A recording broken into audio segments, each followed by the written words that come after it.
अब एक आखिरी चीज है कि वो सपने पूरे करने के लिए हमने ये व्यवस्था तैयार की है। इस व्यवस्था का नाम है नास्तिक नगर एथिस सिटी। अभी जो हमने बात की थी बिल्कुल उसी के आधार पे जो भगत सिंह ने हमें रास्ता बताया, उन रास्तों के और उनके बताए हुए नियमों के आधार पर ही हमने एक ऐसा नगर, एक ऐसी व्यवस्था बनाने का प्रयास किया है जिसमें ना कोई गरीबी हो, ना कोई किसी प्रकार का शोषण हो और ना ही आदमी को कोई भी समस्या हो कि अगर उसको कुछ हो जाता है तो उसके बाद उसके परिवार का क्या होगा। इसकी अगर मैं शुरुआत की बात करूं, शुरुआत कैसे हुई, तो ये भी एक किस्मत ही कह लीजिए। देश के लिए थोड़ा अच्छा करने का प्रयास था, तो हमने आसपास के गांवों में जाके लोगों से कहा था कि भाई एक ऐसा नेता खड़ा किया जाए जो अपने नाम या अपने बीवी बच्चों के नाम कोई पैसा प्रॉपर्टी ना रखे और अगर उसके नाम कुछ भी मिले तो सभी गांव वाले मिलके उसे जब्त कर लें। बाकायदा कोर्ट से एग्रीमेंट बनेगा, सिर्फ कह के यकीन नहीं करेंगे। लेकिन किसी ने साथ नहीं दिया, ना किसी को ऐसा आदमी खड़ा करने में कोई दिलचस्पी थी, ना ही गांवों के विकास को लेके।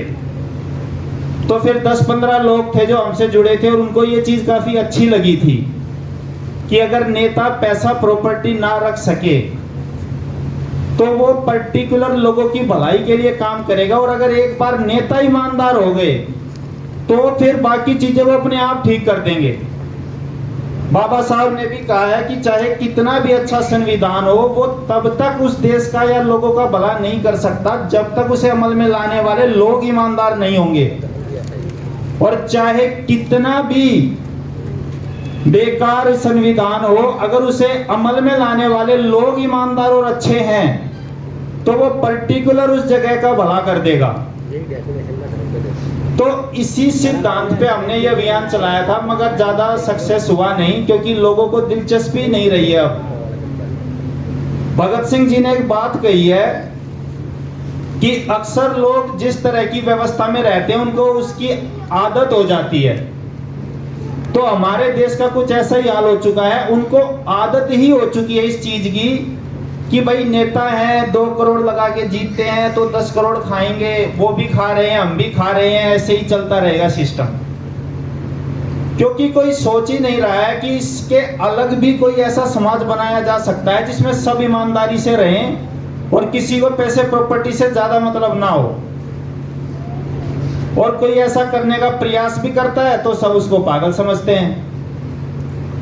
तो हमने प्रयास किया था, 10-15 लोग भी जुड़े। फिर हमने सोचा कि चलो गांव वाले साथ नहीं दे रहे हैं तो हम अपना जो भी 10-15 लोग हैं मिलके अपना अलग समाज बनाएंगे।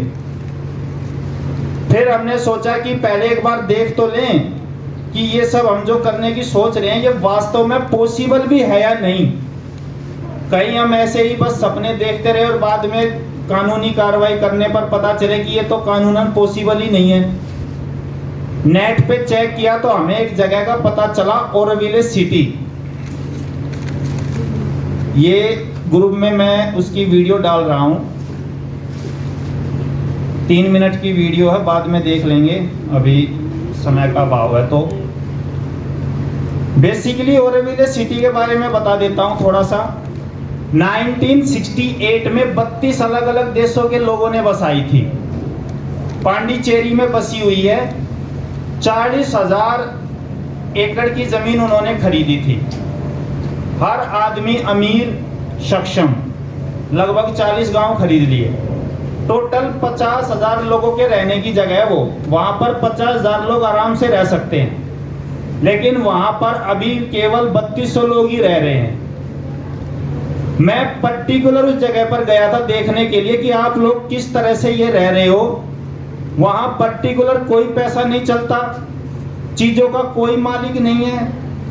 वो लोग उन चीजों का इस्तेमाल करते हैं, उनकी देखभाल करते हैं और फिर अपने आने वाली पीढ़ी को या अगले जो भी उनके संरक्षक है उसके हवाले कर देते हैं। तो मैंने उनसे कहा था कि मुझे ये कॉन्सेप्ट काफी अच्छा लगा, आप मुझे इसके बारे में डिटेल में बताओ और मैं यहाँ रहना भी चाहता हूँ। 2018 की बात है।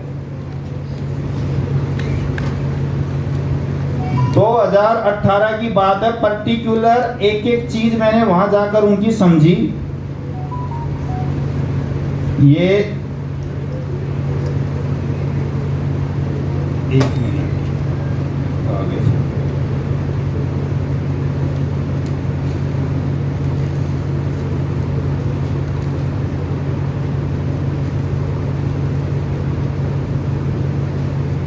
फोटो मैं बाद में डाल दूंगा ग्रुप में, वहां जाने के और उस जगह के लोगों के नंबर भी लेके आया हुआ हूं, अगर किसी को चाहिए हो तो मैं दे दूंगा। उन्होंने मुझे बताया कि भाई हमारी जो ये व्यवस्था है ना, इसमें हमने सिर्फ 4 चीजों पे मेन फोकस किया है। इसमें भी मैंने प्रॉपर एक बेहतर समाज के लिए 13 रूल लिखे हैं। अगर ये 13 रूल हों तो उस शहर में ना कोई गरीब होगा, ना कोई क्राइम होगा, ना ही किसी को कोई टेंशन होगी, सब अपनी जिंदगी सुख शांति से जिएंगे। लेकिन 13 में से मेन 4 ही हैं, वो 4 मान ले तो फिर बाकी एक्स्ट्रा नियम है। सबसे पहले ईमानदार नेता। आप चाहे कितनी भी अच्छी व्यवस्था बना लो, वो यूजलेस है अगर वहां के आदमी ही भ्रष्टाचार। धीरे धीरे अपने लोगों को बैठाएंगे, सामाजिक न्याय इंसाफ के नाम पे सब कुछ लूट लेंगे, फिर बगावत, भ्रष्टाचार, लड़ाई झगड़ा, वही सब। तो सबसे पहले उन्होंने इसी बात पे ध्यान दिया है कि जो भी उनके हेड होंगे वो अपने नाम कोई पैसा प्रॉपर्टी नहीं रखेगा। और विलेज सिटी में करीब 40,000 एकड़ में बनाई हुई 40 गांवों के बराबर जगह है और किसी का कुछ भी नहीं है। तो इसी के तहत हमने भी जो ये व्यवस्था बनाने की सोची है, इस व्यवस्था में हमने यही प्रयास किया है कि सबसे पहले जो नेता चुना जाएगा वो ऐसा चुना जाए कि भाई खुद से पहले दूसरों के बारे में सोचे, और वो या उसके बीवी बच्चे पर्टिकुलर अपने नाम कुछ ना रखे, अगर कुछ भी मिला तो जब्त कर लिया जाए। क्योंकि अगर नेता हमारे लिए अपना पैसा प्रॉपर्टी नहीं छोड़ पा रहा है तो ये उम्मीद लगाना ही मूर्खता है कि वो ईमानदारी से काम करेगा और हमारे साथ कभी धोखा नहीं करेगा। मेरा दिल से मानना है जितने भी ये संगठन, बीजेपी, कांग्रेस, आम आदमी पार्टी जो भी बने हैं, शुरू में सभी नेक इरादों के साथ बने थे, लेकिन बाद में आने वाले लोगों ने अपने निजी स्वार्थ को पूरा करने का जरिया बना लिया। कांग्रेस शुरू में आजादी के लिए खूब बलिदान दिए हैं, सबको पता है। लाला लाजपत राय, बाल गंगाधर तिलक, काफी लंबी लिस्ट है, मैं वहां पे नहीं जाऊंगा अभी। तो इसी प्रकार अगर हमें समाज बनाना है तो ये नहीं कि सिर्फ 2 साल के लिए, 10 साल के लिए, 40 साल के लिए, हमें ऐसा बनाना है जिसकी नींव इतनी मजबूत हो कि सालों साल, हजारों सालों तक वो कभी भी ना डगमगाए, और तभी वो एक बेहतर समाज का निर्माण कर सकता है। एक आदमी अच्छा आ गया, उसने अच्छा काम कर दिया, लेकिन उसके बाद उसके बच्चे अच्छे नहीं निकले, तो इसीलिए हमें पर्टिकुलर नियम बनाने पड़ेंगे, और वो नियम जो सब लोग ईमानदारी से माने, क्योंकि वो नियम सबकी भलाई के लिए बनाए गए हैं। तो अगर आपको मैंने ये जो पंपलेट दिया है, इसमें आप देखेंगे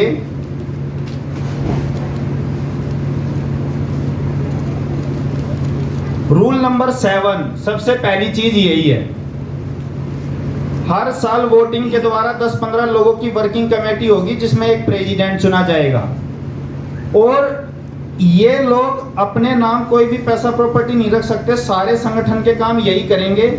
और जैसे हमने अपने नास्तिक चैरिटेबल ट्रस्ट के नियम बनाए हैं कि प्रेसिडेंट, वर्किंग कमेटी के लोग अपने नाम पैसा प्रॉपर्टी नहीं रख सकते, वही रूल इन पे भी लागू होंगे। कोई कैश ट्रांजैक्शन नहीं होगा, बहुत ज़्यादा इमरजेंसी हो तो वहाँ पर लोगों की मंजूरी से किया जा सकता है, लेकिन वो भी 5-10 हज़ार का, वरना हर चीज ऑनलाइन ट्रांजैक्शन, ताकि हर पैसे का रिकॉर्ड रहे। कोई उनको काम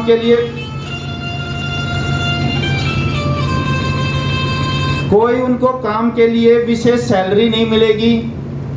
जो भी उनका खर्चा है व्यवस्था द्वारा, शहर द्वारा, बीवी बच्चों की पढ़ाई वगैरह सब कुछ उठाया जाएगा, तो फिर उनको एक्स्ट्रा सैलरी की क्या जरूरत है। इसी तरह अगर फिर भी लोगों को लगता है कि वो किसी तरह बेईमानी कर रहे हैं, तो 10-15 लोगों की ऑब्जर्वेशन टीम होगी जो 24 घंटे उसके साथ रह सकती है और वो मना नहीं करेगा। और उसके बाद भी लोगों को लगता है कि नहीं भाई मैं तो इससे ज़्यादा अच्छा काम करके दिखा सकता हूँ, तो ये भी ऑप्शन है कि भाई दोनों लोग कंपटीशन कर लो, दोनों में से जो ज़्यादा अच्छा काम करेगा, जिसको लोग ज़्यादा पसंद करेंगे, वो फिर वोटिंग के द्वारा अगला ऐड चुना जाएगा। इन नियमों के बाद मुझे नहीं लगता कि कोई गुंजाइश बचेगी कि कोई भी हेड किसी तरह से बेईमानी कर सके। बस अगर हेड ईमानदार हो गया तो 90% हमारा काम हो गया। अब उसके हाथों में सारी पावर सौंप दो और उसको काम करने दो। दूसरी बात जो उन्होंने बताई मुझे ओरविले सिटी वालों ने, वो ये कि भाई एक व्यवस्था, ईमानदार नेता के बाद वहां की जो जनता है उन लोगों को बढ़िया सुख सुविधाएं, एक अच्छी लाइफ और एक अमीर और खुशहाल जिंदगी देना बहुत जरूरी है। क्योंकि नेता तो ईमानदार है लेकिन लोग गरीबी में सड़ रहे हैं, तो धीरे धीरे उनका भी भरोसा जो है नेता से हट जाता है और वो बागी बनकर बगावत करते हैं। तो इसके लिए उन्होंने बताया कि हम जो है अपनी पॉपुलेशन कंट्रोल करके रखते हैं। अगर गरीबी बेरोजगारी फैली, भले ही कितने भी ईमानदार हों, वो लोग कभी ना कभी बगावत करेंगे, लड़ाई झगड़े होंगे। तो यही रूल चाइना ने अपनाया, यही रूल चाइना ने अपनाया, जिसके अंतर्गत आज हम सब जानते हैं कि चाइना कितना विकसित हो चुका है और आने वाले समय में वो अमेरिका को भी पीछे छोड़ेगा। उसके अगर आप वीडियो देखेंगे तो आप पाएंगे कि हम तो 1000 साल पीछे चल रहे हैं उनसे।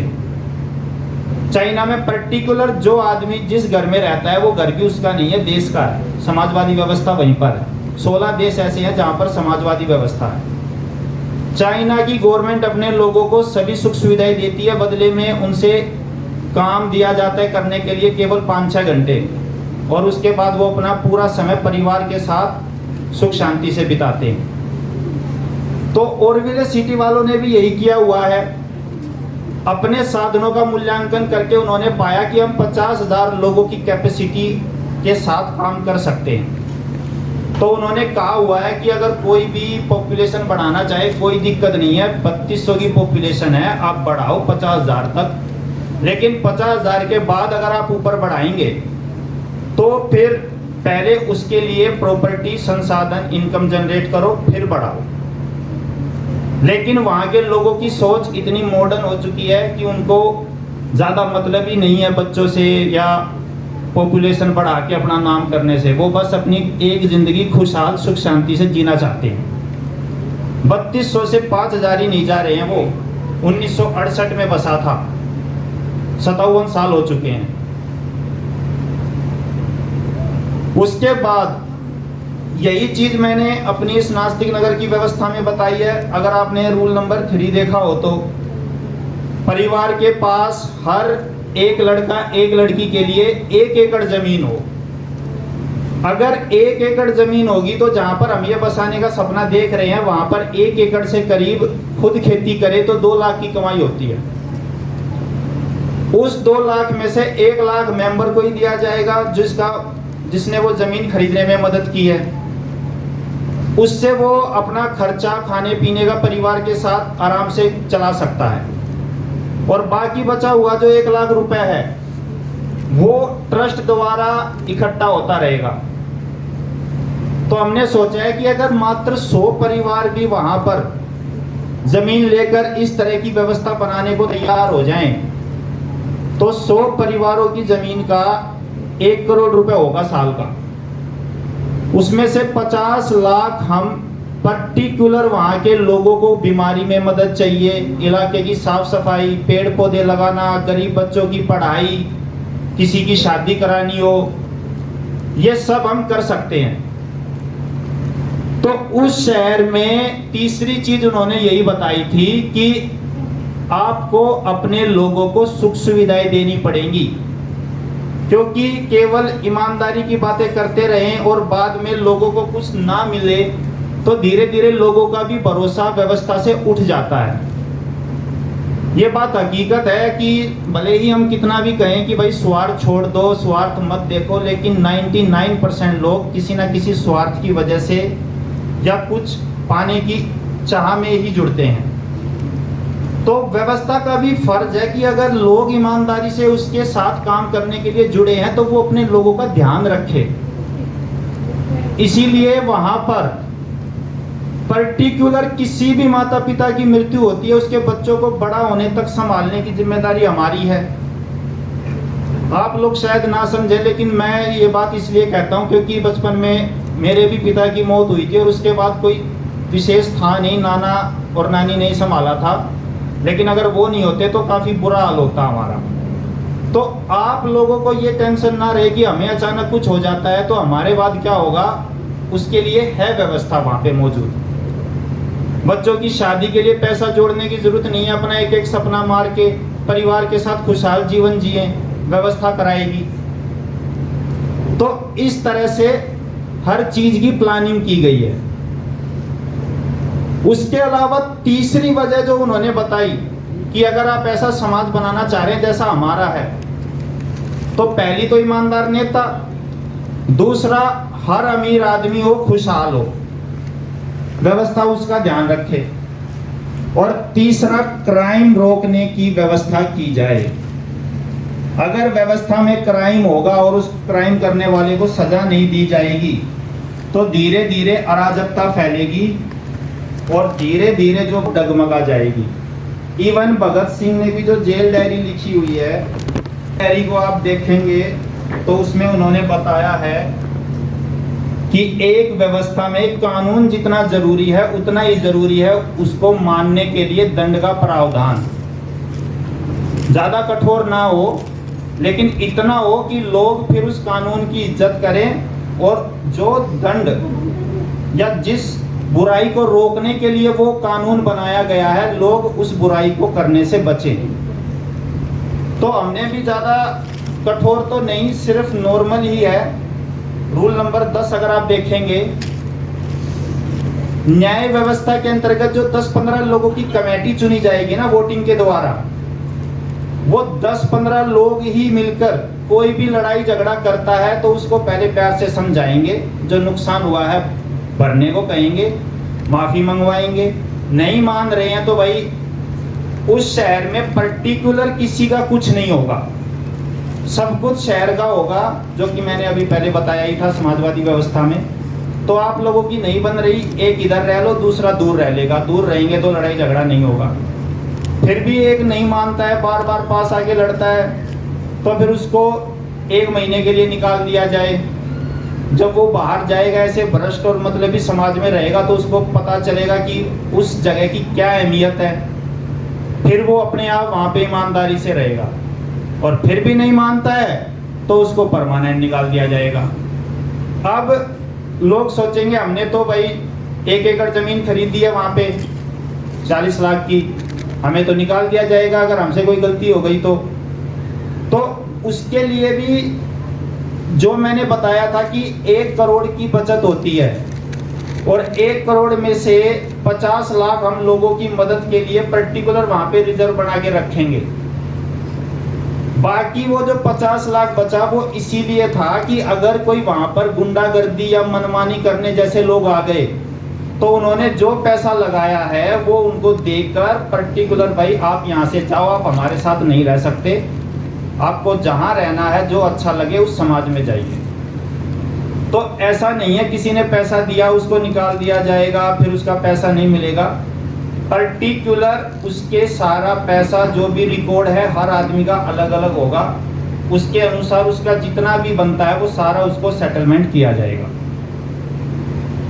और अगर सब लोगों को व्यवस्था पसंद आती है, किसी ने ऐसा क्राइम नहीं किया है, तो जो वो 50 लाख रुपए बचा था उससे हर साल नास्तिक नगर के पास 1-1 एकड़ जमीन खरीदते जाएंगे ताकि हर साल एक नया परिवार हमारे साथ जुड़ता जाए और हमारा जो ये छोटा सा परिवार है ये धीरे धीरे बड़ा हो।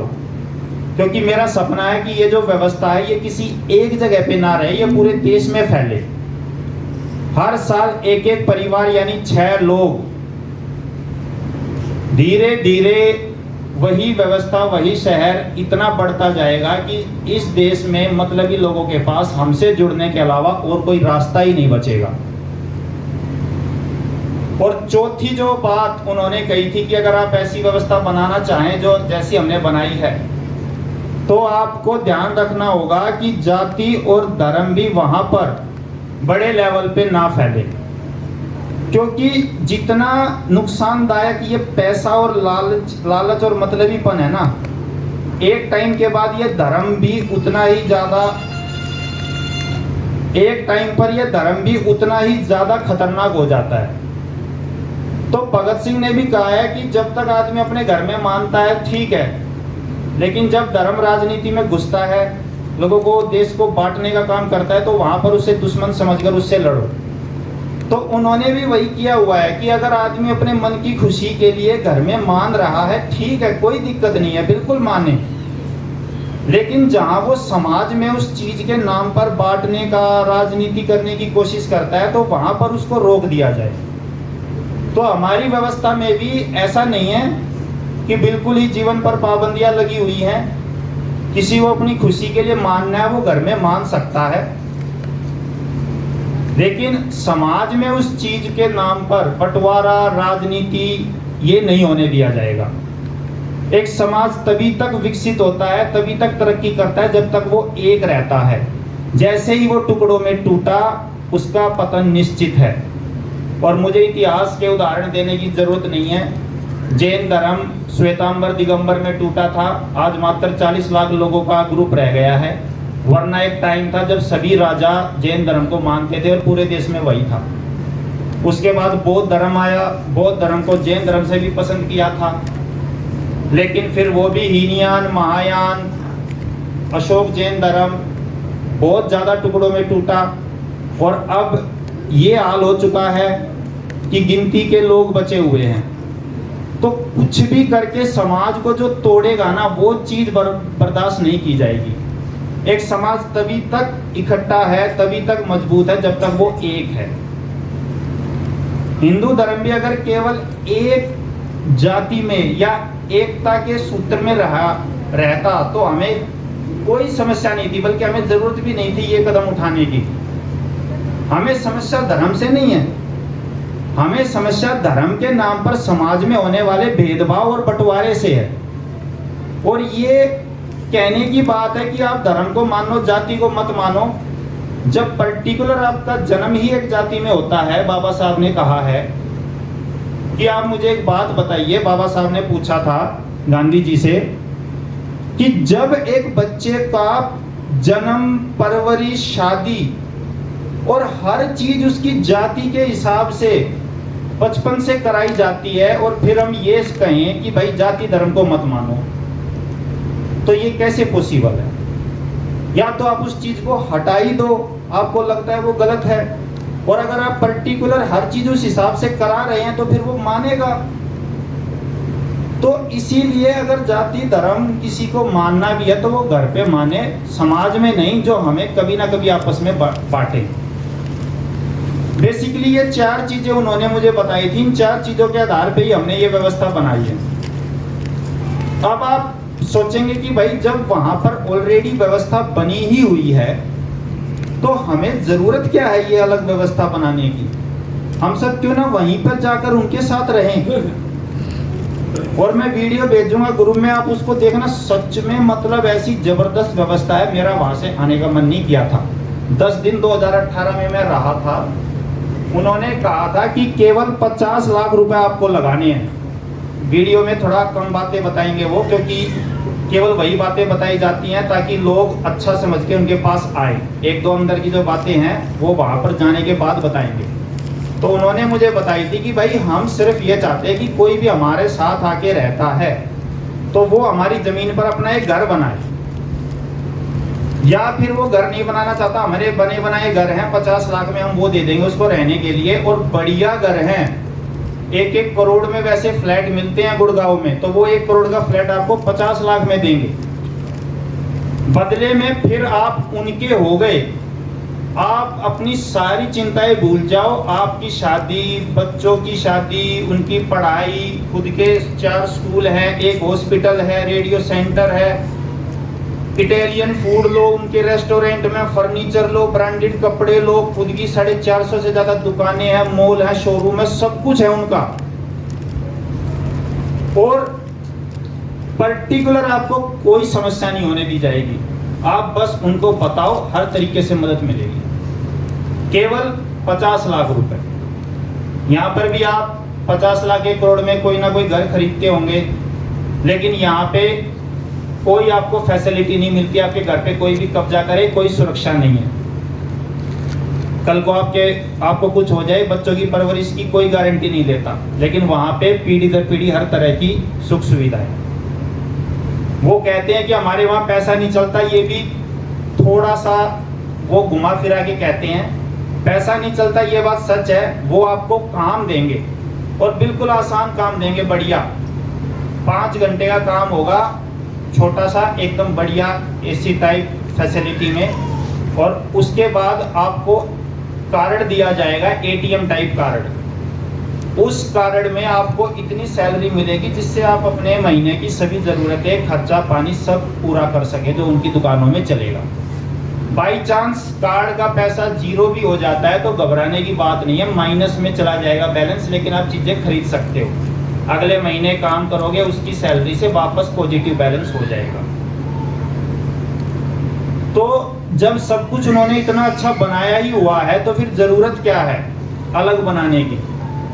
तो जब मैंने उनसे कहा कि भाई एक समस्या ये है मेरी कि मैं अपनी माँ दोस्तों से दूर नहीं रह सकता, तो उन्होंने जो परवरिश की है उनको देखकर मैं उनके साथ ही रहना चाहता हूँ। तो वहाँ पर जैसे धार्मिक लोग मंजूर नहीं है, ऊपर से मेरी माँ भी गांव वालों को छोड़कर, दोस्त रिश्तेदारों को छोड़कर वहाँ नहीं जाएगी। तो मैं चाहता था कि जैसी आपने एक व्यवस्था यहाँ बनाई है, हम मदद कर देंगे, मैं पैसे लगा दूंगा, ऐसी एक व्यवस्था मेरे यहाँ भी बना दीजिए। और इतनी अच्छी व्यवस्था को आपने एक जगह पे बंद करके क्यों रखा हुआ है, पूरे देश में क्यों नहीं फैला रहे हैं। तो उन्होंने यही कहा कि हमें ना किसी को कुछ भी समझाना नहीं है, ये दुनिया मूर्खों से भरी हुई है। और ये जो आप सोचते हो ना कि विचारधारा को फैलाएं, हर जगह हमारा नाम हो, सब लोग हमें जाने, ये भी एक सिरदर्दी का काम है। जो आदमी ये जिम्मेदारी उठाता है उसको कभी भी 2 पल शांति के नहीं मिलते। तो उनके जीवन का मेन मकसद है कि एक जीवन मिला है, हमें राजनीति, देश प्रेम कह लो या समाज में बदलाव, किसी भी चीज के लिए संघर्ष नहीं करना है। हम सुख शांति से अपना जीवन जीना चाहते हैं और हमें जीने दो। इसीलिए वो अपनी उस व्यवस्था में बहुत ज्यादा खुश हैं। उन्हें अपने बच्चों से, धर्म से, भगवान से भी मतलब नहीं है। हमने बच्चा किया है, हमारा फर्ज है पाल पोस के बड़ा करे, सुख सुविधाएं दे, लेकिन उसके बाद वो कैसा बनेगा ये उसके ऊपर है। उसको उसकी अपनी जिंदगी है, वो अपनी जिंदगी जिएगा, हमारी अपनी जिंदगी है, हम अपनी जिंदगी जिएंगे। इसलिए वो ये नहीं सोचते कि मेरे 4 बच्चे हो, पॉपुलेशन बढ़ाऊं, ज़्यादा प्रॉपर्टी पे नाम कब्जा वगैरह। जिंदगी है सुख शांति से जीनी है। आप देख लो 3200 लोग हैं, 3500 थे बल्कि 1968 में, 57 सालों में 3500 से 3200 रह गए हैं। और 40 एकड़ जमीन, 40 गांव में 3200 आदमी, यानी एक गांव में मात्र 80 आदमी।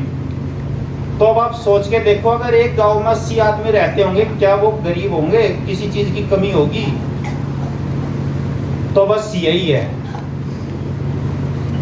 और यहीं पर मैंने फिर उनसे ये कहा कि भाई मैं जो है भगत सिंह की तरह समाज के लिए कुछ अच्छा करना चाहता हूँ, तो देश प्रेम मेरे लिए मेरी अपनी खुशियों से भी थोड़ा ऊपर है।